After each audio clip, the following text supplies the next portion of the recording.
State Senator Frank Simpson and State Representative Richard Morissette both got an earful of the problems at the Department of Veterans Affairs' 7 long-term care facilities during hearings they held last summer.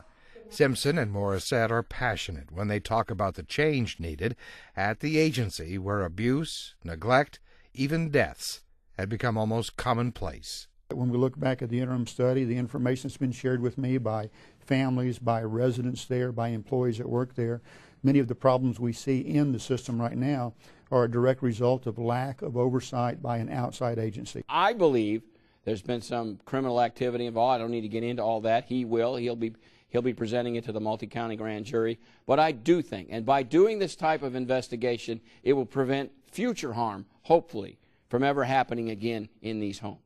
The new laws proposed by Simpson and Morissette would put the agency back under the inspection regimen of the state health department. Senator Simpson says in 2003, when the health department inspection stopped, conditions at the centers deteriorated. It's been an incestuous relationship over there since 2003, where they receive the reports of possible abuse and neglect. They determine if they're going to be investigated. They investigate them themselves, and they themselves determine the outcome of the investigation. That's not what we need. Richard Putnam, chairman of the War Veterans Commission, does not endorse the idea of returning to state oversight, and the new executive director of the agency, John McReynolds, gives less than a ringing endorsement.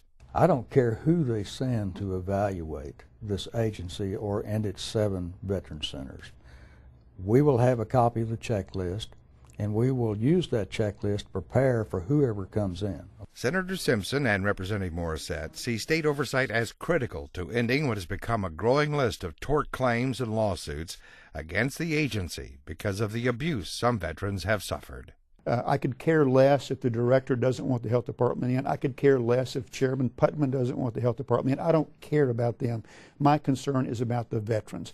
And we've got to do everything we possibly can to make sure those veterans are getting the best care they can possibly get. Well, my God, what is it the first thing we should be doing is protecting those men and women that served our country that are elderly. Like my father, by the way, who doesn't need care. I'm fortunate he's 90 years old, served in World War II. But I've met these gentlemen and these women. And we have every duty in our legislature to make sure they're protected, and this bill will do that.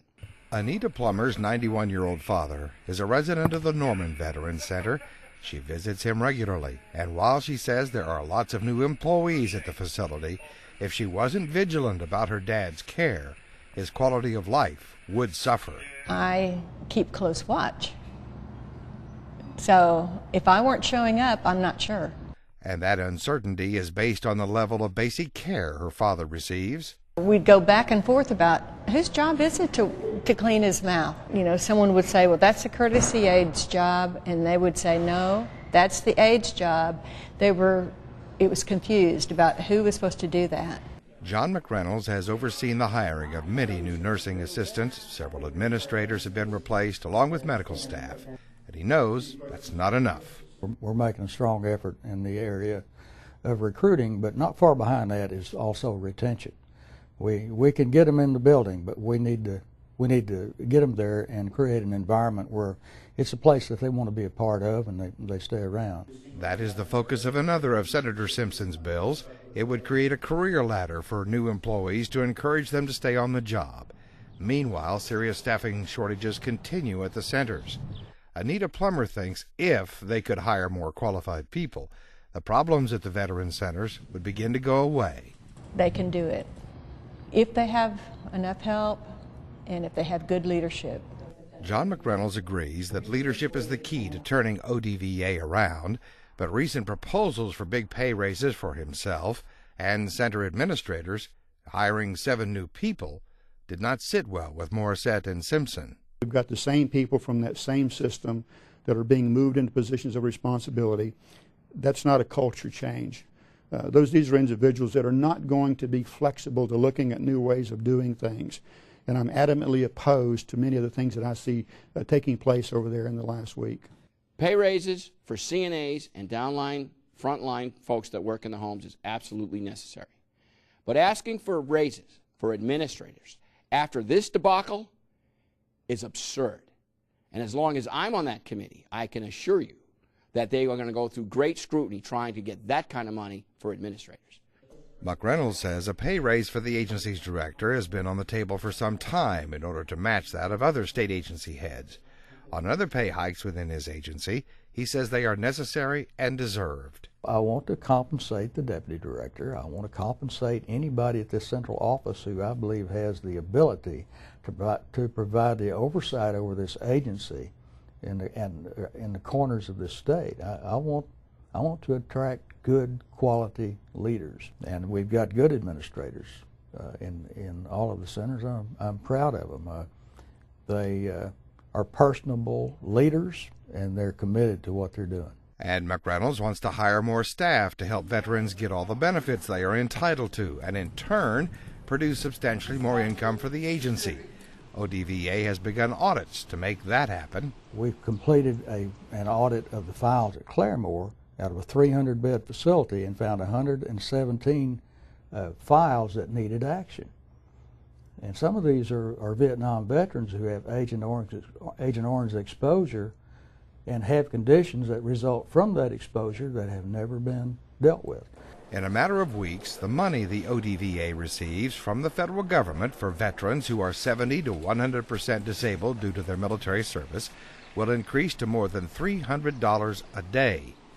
22% of the center's clients currently have that rating.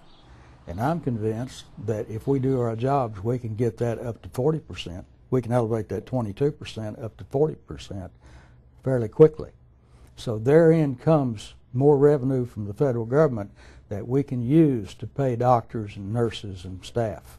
As far as the investigations of his agency that are now underway, John McReynolds is not thinking about that very much. That stuff will take care of itself, and it'll be resolved one way or another, and whatever action needs to occur, if any, will happen, and none of it will be because of any action I take. But there is one investigation that may heavily impact operations of the ODVA. The agency's finances include millions of dollars from state and federal government, along with thousands held in trust for center residents. The State Auditor and Inspector's Office is conducting an audit of the agency to see where that money has been going. They're still in the process of doing their audit on ODVA, and I'm very, very interested to see what they find. I think it may be taking a little bit longer than they thought, which is a good thing, because I think they're finding rocks they need to turn over there. The finances of the Oklahoma Department of Veterans Affairs have been the source of several allegations of mismanagement. Senator Simpson and others expect the audit by State Auditor Gary Jones' staff to determine whether any of those allegations have merit. If federal funds have been mishandled, it could affect what the agency gets in the future and how much that could be required to pay back to the federal government.